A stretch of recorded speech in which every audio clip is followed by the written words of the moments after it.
meine Damen und Herren, was für Barack Obama. Mesdames, Messieurs, donc quand M. Barack Obama était devant la porte de Brandenburg, et c'est ce qui valait pour lui, cela vaut également pour moi, comme vous voyez. Hier, on a cité et montré Barack Obama avec sa citation fameuse « Yes, we can ». Il a également marqué une autre phrase, un dicton. Voilà, aujourd'hui, on en parle un peu moins. Il a parlé du change, le changement. Et chère Françoise, cher Raimund et les autres, donc ce que vous avez donc réalisé comme changement ici dans les 20 dernières années, finalement, cela, de vos exploits, Barack Obama, il sera vraiment jaloux. Parce que lui, il parle du changement, mais il convient de dire que le mouvement du jeûne et la société médicale pour le jeûne thérapeutique et la nutrition, donc finalement, ils ne sont pas liés à des partis comme c'est M. Barack Obama. Donc c'est plus facile pour eux. Mais ce qui m'impressionne depuis des années, c'est ce contrat entre les générations qui est réalisé ici dans un sens très spécial. Donc, ça a commencé avec l'arrière-arrière-grand-père, Buchinger, et ça descend jusqu'aux petits-fils, les arrière-petits-fils, leurs copines, leurs copains, leurs amis. Et finalement, c'est formidable de voir comment cette quatrième génération s'implique et est prête à s'engager. Et voilà, c'est ce qu'on comprend par la construction et l'établissement donc d'un ensemble vivant. Donc, justement, ce n'est pas moi qui comporte les racines, mais c'est la racine qui me porte.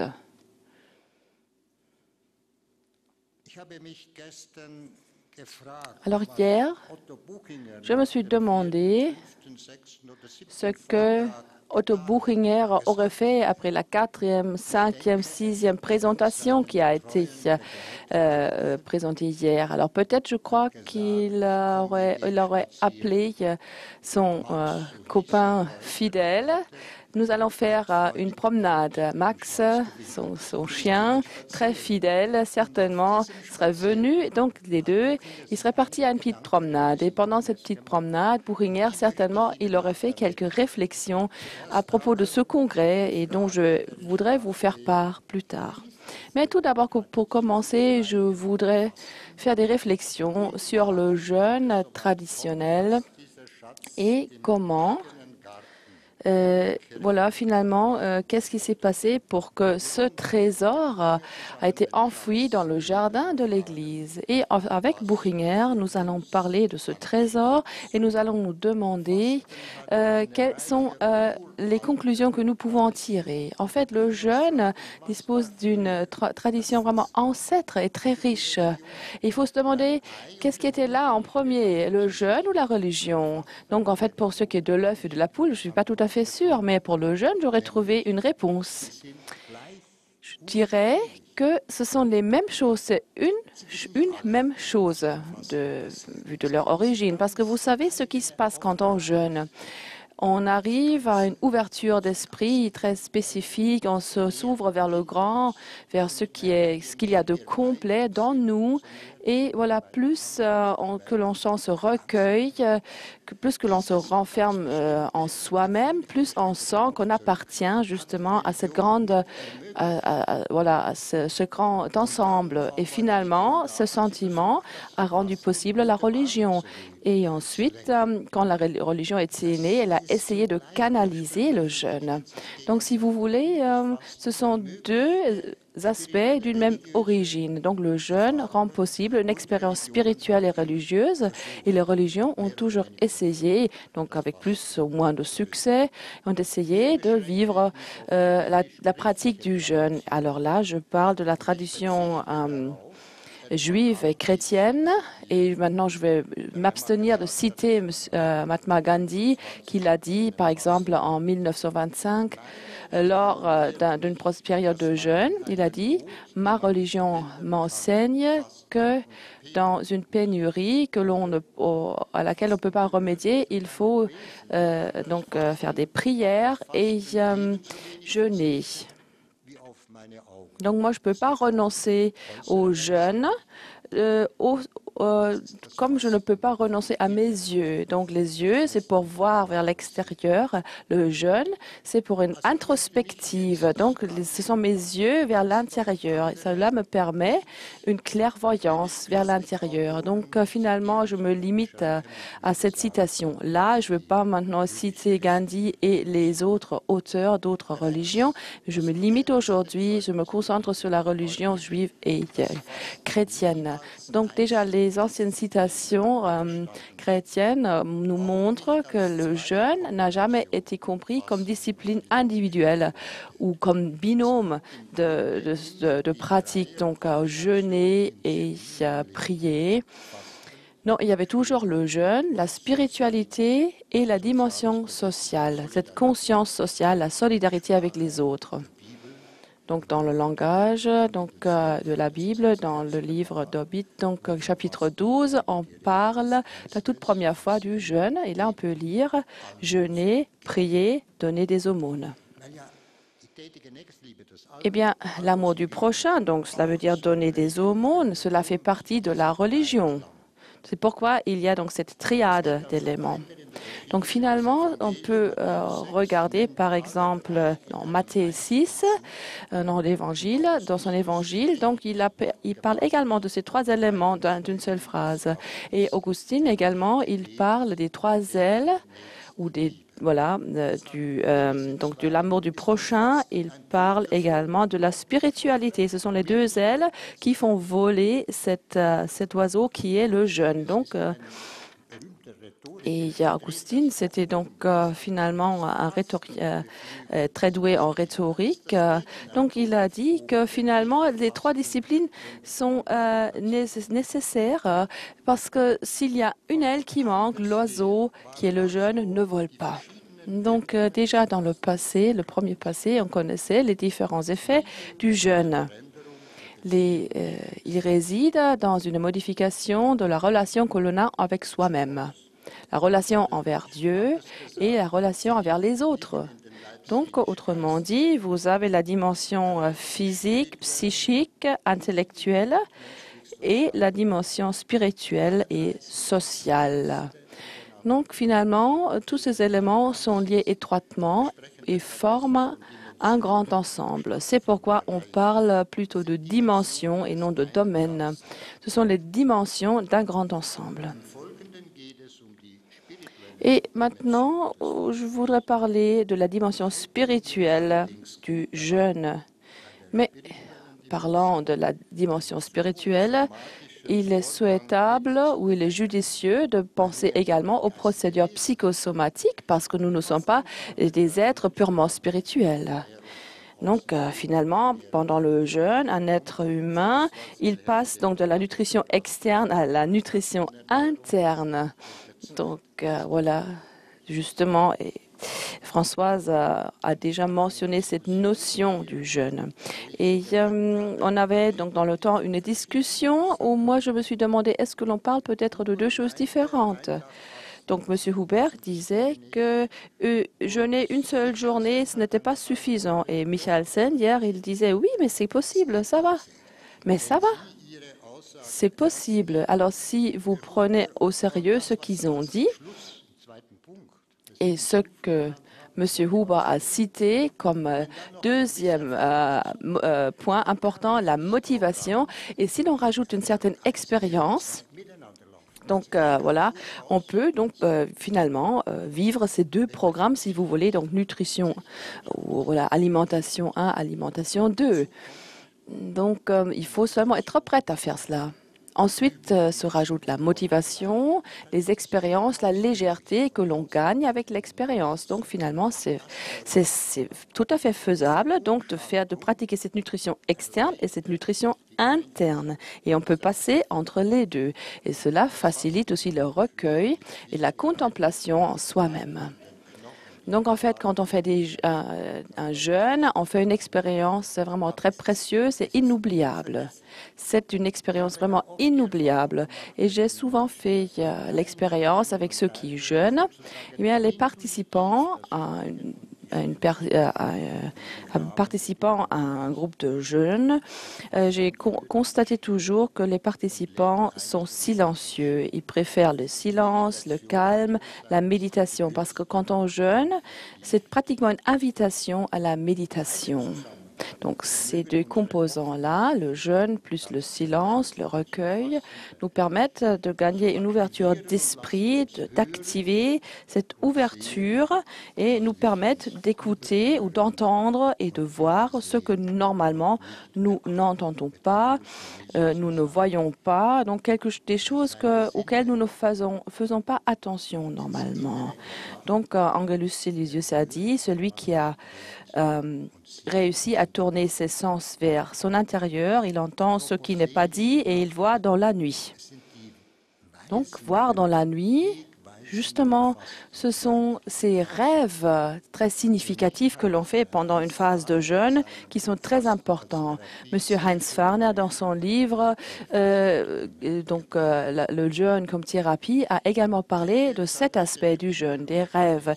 Et il y a des témoignages dans la Bible et dans la tradition. Et Buchinger, d'ailleurs, il les connaissait. Ces témoignages, justement, prouvent cette attitude attentive, cette lucidité due au jeûne. Le prophète Daniel, par exemple, après un jeûne de 3 semaines, justement, il reçoit une révélation comme réponse explicite au jeûne qu'il a subi à la place des autres. Ça aussi, c'est un élément. Donc, quand je passe à travers des processus spirituels, eh bien, je peux les faire également à la place des autres, pour les autres. Parce que nous ne sommes pas des existences isolées. Non, nous sommes également une pro-existence, donc nous existons pour les autres. Donc, si l'on considère les deux prophètes Moïse et Élie, donc des représentants excellents de la loi et de la prophétie, donc on sait d'eux qu'après un jeûne de 15 jours sur le mont Horeb, ils ont fait une expérience grandiose avec Dieu. Donc, dans leur tradition, on trouve Jésus. Et Jésus qui a également jeûné pendant 15 jours. Donc, il a justement reconnu finalement, sa mission. Et donc, qui était donc celle d'un prédicateur itinérant. Et donc, il a donc tenu son serment sur la montagne légendaire. Et ça aussi, c'était un effet de son jeûne. Les pères du désert, d'ailleurs, ils savent que quand on mange beaucoup, cela nuit à la clairvoyance du cœur. C'est Cassian qui a dit cela. Donc, ces pères du désert ne se lassent pas à propager le jeûne, donc justement dans l'intérêt d'une plus grande lucidité. Donc Philoxène, un patriarche d'Alexandrie, 5e siècle, c'était donc également un prédicateur du jeûne. Il disait, Athanase, il disait, regarde l'effet que fait le jeûne. Il guérit les maladies, il chasse les idées erronées et il donne plus de lucidité à l'esprit et mène l'homme devant le trône de Dieu. Et pour citer un dernier exemple, Philoxène du 5e siècle, lui, il parle de l'homme libéré du voile de la dégénérescence graisseuse du cœur. Donc, il y a cette dégénérescence graisseuse du cœur. Et l'homme libéré de cette dégénérescence, il commence à reconnaître qu'il existe autre chose que ce qu'il voit et ce qu'il peut toucher. Donc justement, tout ce qui n'est pas palpable, tout ce que l'on ne peut pas toucher, mais ce que l'on peut vivre dans une expérience spirituelle grâce au jeûne. Donc le jeûne nous aide de vivre ou de faire des expériences à côté du monde du visible et du concret.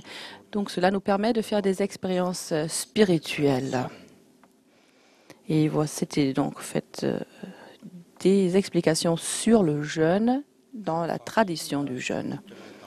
Mais c'est un jeûne qui n'existe pratiquement plus. Et Buchinger le dit dans son livre sur la redécouverte du jeûne.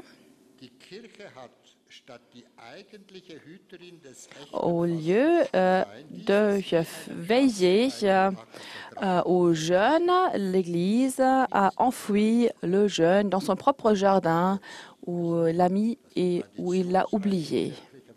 Alors, comment cela a pu se passer? Donc, le jeûne traditionnel, finalement, a été oublié. Pourquoi? Parce qu'il était trop abstrait, trop ascétique. Parce que, en fait, le jeûne ne peut pas se limiter purement aux procédures biologiques, médicales. Et voilà, de la même manière, nous ne devons pas négliger l'aspect spirituel du jeûne. On a besoin de cette expérience bienfaisante sur son propre corps quand on veut faire revivre ce jeûne spirituel. Donc finalement, ce jeûne religieux, montre les mêmes symptômes que certains régimes qui cherchent uniquement l'amaigrissement. Parce que finalement, on sépare là des éléments qui pourtant forment une unité. Donc le corps et l'âme. Donc le concret et le spirituel. Donc finalement, il fallait pratiquer la sobriété dans le jeûne, mais aussi donc les moines dans les monastères trouvaient des moyens pour contourner cette sobriété. Donc ils ont donc remplacé une chose par l'autre. Donc il y avait le jeûne pendant la phase de carême où il y avait plein d'interdictions. Et donc heureusement, ce type de jeûne n'existe plus, je dois dire. Merci au Dieu. Alors, parce que le jeûne, si le jeûne est pratiqué sous des conditions contraignantes et sans joie, sans plaisir, il ne peut pas réussir. On a besoin justement du plaisir, du jeûne, la liberté d'esprit. Donc, vive le jeûne, pour le dire ainsi. Et c'est là que M. Buchinger, qui est de retour de sa promenade avec son chien Max, il lui donne un peu d'eau, voilà. Buchinger est de retour.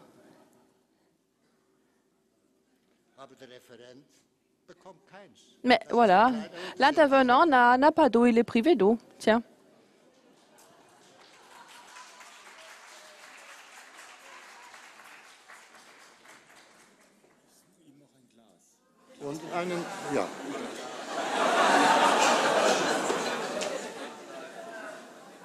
Das ist ein Hundeleben. Ah ben, c'est une vie de chien.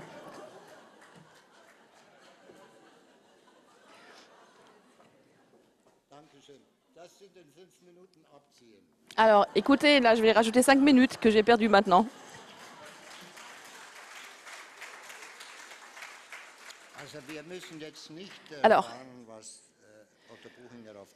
Alors maintenant, voilà, pas besoin de se demander ce que Otto Buchinger a réfléchi pendant sa promenade, non, parce qu'on n'a pas besoin, parce qu'il a écrit un livre qui a même plus de 24 éditions, et j'ai lu son livre, également les notes annexes, etc. J'ai tout lu, et c'est un livre bien conçu, bien développé.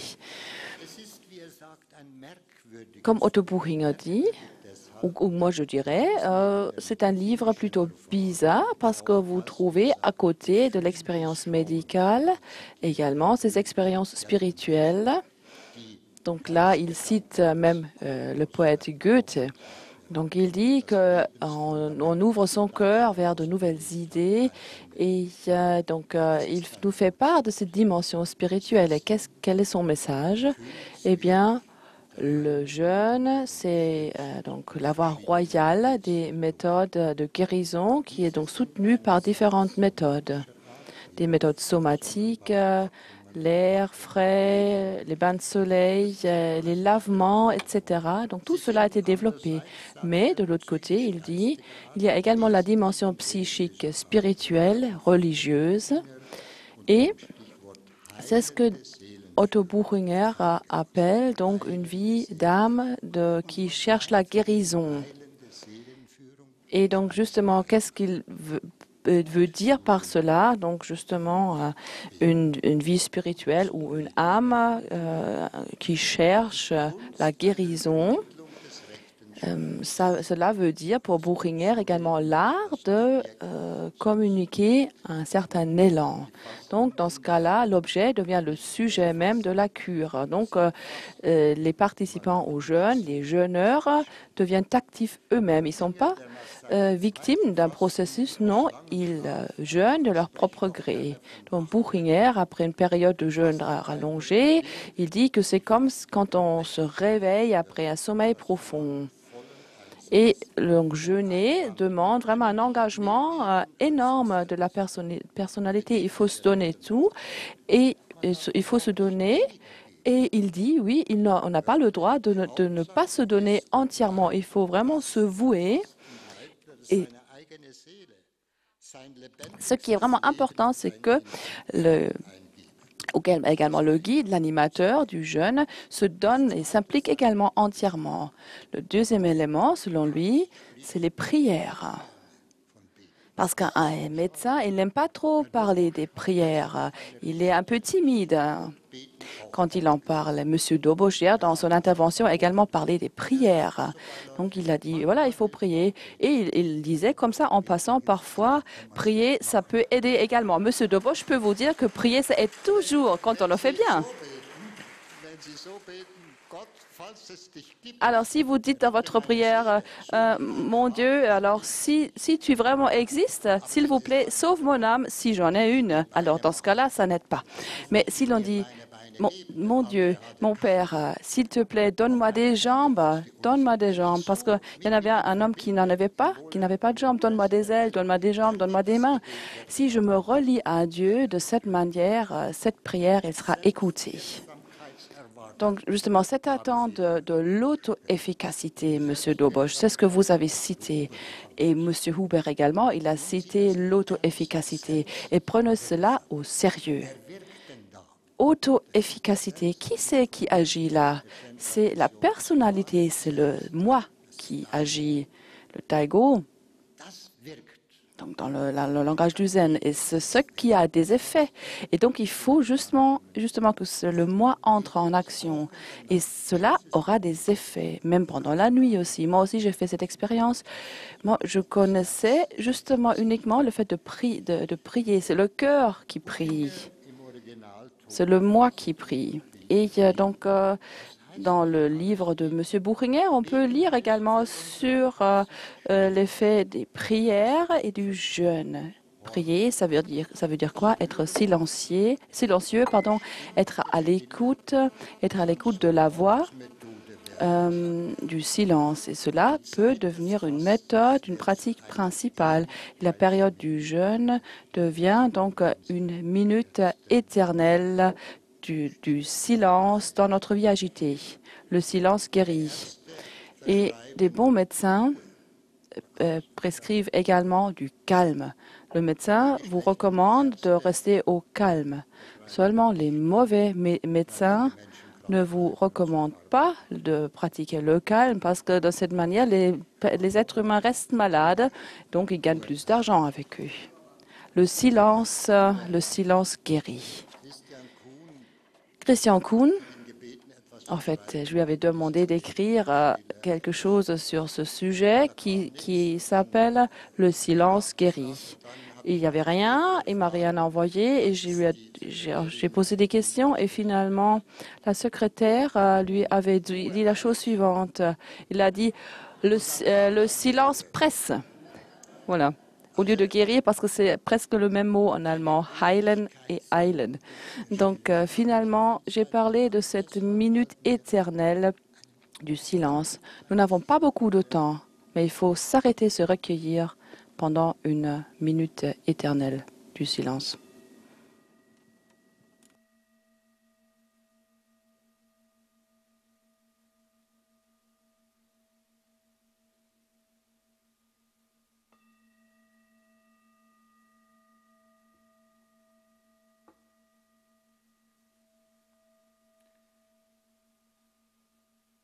Das also ist die Botschaft. Voilà le message de Otto Buchinger. Das Fasten hat eine heilende, Le jeûne a un effet guérissant, préventif, renforcé essentiellement par les méthodes, des méthodes annexes comme donc une vie spirituelle wieder vereint zu haben, visant la guérison. verbunden war. Donc il faut remettre ensemble ce qui était déjà lié, le jeûne comme thérapie et le jeûne comme expérience spirituelle. Dabei hat einen Prozess Dans cela, lui-même, il a vécu un processus tiefer als qui finalement a revisité son avis initial qui disait que le jeûne était plutôt donc une méthode physico-médicale. Et finalement, il disait que le composant spirituel était même encore plus important. Et à la fin de sa vie, il avait réuni ces deux éléments. Donc finalement, à la fin de sa vie, il ne parlait plus d'une méthode principale, d'une méthode ou des effets annexes, mais il parlait du jeûne comme d'un ensemble. Donc il disait que la mimique, les gestes deviennent plus harmonieux, ne sont plus crispés, et même l'écriture de quelqu'un devient plus claire, plus lisible. Parfois, ce sont les premiers symptômes qui se manifestent. Ensuite, également, on ressent une lucidité au niveau de son humeur, de ses sentiments. Et l'esprit devient plus clair. Parfois, on arrive à dresser un bilan de l'ensemble de sa vie et de ses conditions de vie. Donc, des mauvaises passions et des mauvaises habitudes sont négligées, sont mises à l'écart. L'addiction est également abolie et le feu se transforme en lumière. Mesdames, Messieurs, pour terminer, je voudrais donc citer une citation de Soufi. Donc, la mouche disait que c'est absurde. Donc, la mouche éphémère disait que c'est absurde quand elle a entendu pour la toute première fois le mot « semaine », parce que l'éphémère ne vit qu'un jour. Donc, nous ne sommes pas limités. Et quand nous accompagnons nous-mêmes et les autres, notre horizon s'ouvre, il devient grand et il devient ouvert. Et maintenant, ensuite, on quitte cette illusion erronée de la séparation entre les différents éléments et on vit cette unité et c'est très bien de voir ici, lors de ce congrès, ce rassemblement des personnes qui viennent des quatre coins du monde et qui se mettent ensemble. Et nous allons découvrir que le sang de l'être humain est toujours rouge et que les larmes ont toujours un goût salé. Je vous remercie de votre attention.